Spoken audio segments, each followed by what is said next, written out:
Mapasalamaton gid tanong nga naagid ni inani nga activities ato ang tulungaan tungod kay para ma-develop pagyud ang ilahang kaugalingon ug mapagawas nila ang ilang mga gibati inanakit nga dili nila masulti sa ilang mga ginikanan. What's up mga nyor? Naata diri karon nag-spend sa ato ang Sabbath worship sa Farm 21 at Santa Barbara, Imelda. Tungod kay dunay gipahigayon ang Diplahan Adventist Elementary School sa tanang grade 6 students ug ang tema nila nagauluhan Making a Difference. Ug ang ilang guest speakers si Pastor Alger Silang. After sa Sabbath worship, mao ang kaon nga paborito sa ako ang anak.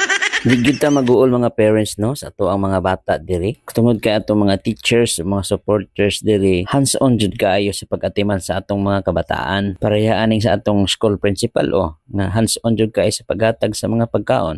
Wala lang kung naglakaw-lakaw diri kay maalaan niya ta nga grade 6, maduhulan niya tag fried chicken ba. Atong nakita nga ganiha sa wali si Miluya, pero karon miskir magpinakalit, grabe kay ang mga activities ganiha po tungod kay gitagsa-tagsa sila o paghatag sa ilang mga experience o gihatag po nila ang ilahang mga talents. Akong gipasidan-an ako ang eldest son nga magdala gyud og daghang panyo kay maura ba ning time nga magdungan og tulo ang imong luha og sipon tungod kay di naman ninyo mabalik ni nga pagkahugpong kay high school man mo sunod ani. Mao nang mintras na pay luto kaon, pero ayaw lang yun og padako.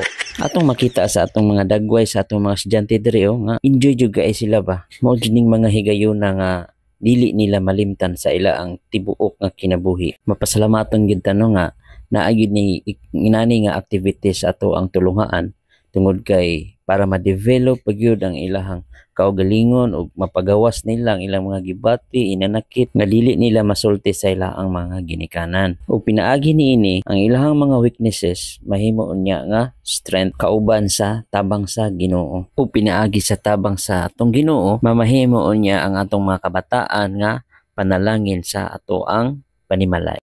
Ug dili na lang ko kutob babush.